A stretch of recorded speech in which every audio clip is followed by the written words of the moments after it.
సోదరీ సోదరుల మధ్య ఉండే ప్రేమానురాగాలకు, రక్షణ బంధానికి ప్రతీకగా ప్రత్యేకంగా జరుపుకునే పండుగ రాఖీ పౌర్ణమి. అలాంటి ప్రత్యేకమైన పండగకు పర్ఫెక్ట్‌గా సరిపోయే స్వీట్ ఈ కోవా బొబ్బట్లు. బయట సాఫ్ట్‌గా, లోపల కోవా, డ్రై ఫ్రూట్స్ స్టఫింగ్‌తో, మంచి నెయ్యి సువాసనతో నోట్లో వేస్తే కరిగిపోయేలా ఉండే ఈ బొబ్బట్లు సాధారణ బొబ్బట్ల కంటే ఇంకాస్త రిచ్‌గా, స్పెషల్‌గా ఉంటాయి. పైగా చేసుకోవటం కూడా సులభం. హలో అండి, వెల్కమ్ బ్యాక్ టు టేస్టీరా.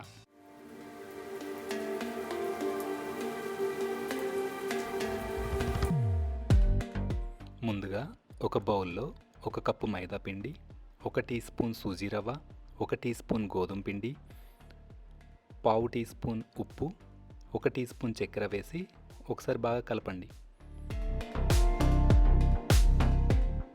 ఇప్పుడు కొద్ది కొద్దిగా నీటిని వేస్తూ పిండిని సాఫ్ట్గా కలుపుకోవాలి.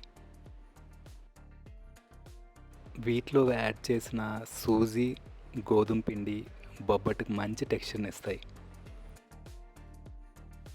చూడండి, ముద్ద ఇలా సాఫ్ట్గా, లూజ్గా ఉంటేనే బొబ్బట్టు టెక్స్చర్ కూడా సాఫ్ట్గా వస్తుంది. ఇప్పుడు ఈ ముద్దంతా మునిగేలా ఈ బౌల్లో నూనెను వేసుకోవాలి.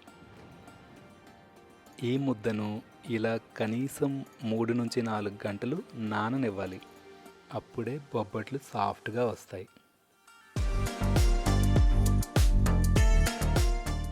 ఇప్పుడు స్టఫింగ్ కోసం ఒక బౌల్లో 200 గ్రాముల పచ్చి కోవా, అంటే తీపి లేని కోవా అండి, తీసుకొని దాన్ని చేతితో ఇలా మెత్తగా నలుపుకోవాలి. దానికి అరకప్పు పంచదారను ఇలా పొడి చేసుకొని కలుపుకోవాలి.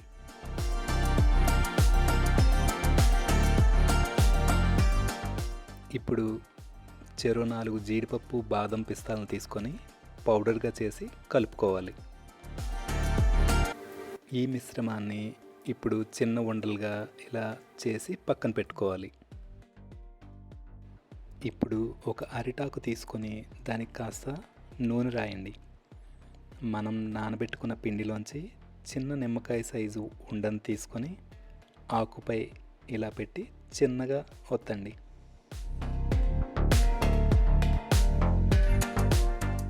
దాని మధ్యలో మనం రెడీ చేసుకున్న కోవా ఉండ నుంచి ముద్ద అన్ని వైపులా కవర్ చేసుకొని మళ్ళా ఒక బాల్లా చేసుకోవాలి. దీన్ని ఇప్పుడు ఆకుపై ఉంచి నెమ్మదిగా సమానంగా అన్ని వైపులా ఒత్తుతూ ఇలా బొబ్బట్టును చేసుకోవాలి. స్టఫింగ్ బయటికి రాకుండా జాగ్రత్తగా చేసుకోవాలి.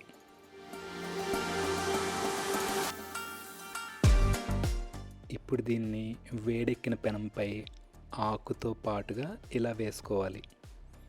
అలా వేసి ఓ 10-15 సెకండ్లు వదిలేయండి. బొబ్బట్టు కాస్త వేడెక్కినాకే ఆకు బొబ్బట్టు నుంచి ఈజీగా విడిపోతుంది.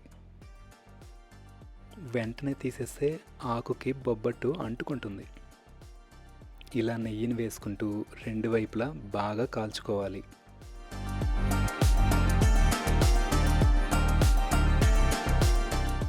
ఇలా 2 వైపులా గోల్డెన్ కలర్ వచ్చేదాకా వేయించుకొని తీసేసుకుంటే కోవా బొబ్బట్టు రెడీ. ఒకవేళ మీకు అరిటాకు అందుబాటులో లేకపోతే బటర్ పేపర్ కూడా వాడవచ్చు. బటర్ పేపర్పై బొబ్బట్టు ఒత్తడం, పెనంపై వేయడం ఇంకా ఈజీ. కానీ అరిటాకుపై వేయడం వలన వచ్చే ఆ ప్రత్యేకమైన సువాసన మాత్రం బటర్ పేపర్తో రాదు. అదొక్కటే తేడా.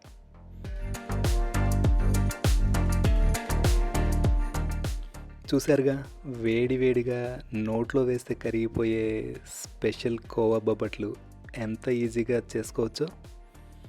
ఈ రాఖీకి మీరు కూడా ఇంట్లో ట్రై చేసి ఎలా వచ్చిందో కామెంట్ చేయండి. ఈ రెసిపీ మీకు నచ్చితే వెంటనే ఒక లైక్ చేయండి. మీ ఫ్రెండ్స్ అండ్ ఫ్యామిలీకి షేర్ చేయండి. ఇలాంటి మరిన్ని రుచికరమైన రెసిపీస్ కోసం ఛానల్ని తప్పకుండా సబ్స్క్రైబ్ చేసుకోండి. మరొక మంచి రెసిపీతో మళ్ళీ కలుద్దాం. అంతవరకు సెలవు. Bye bye. Happy cooking.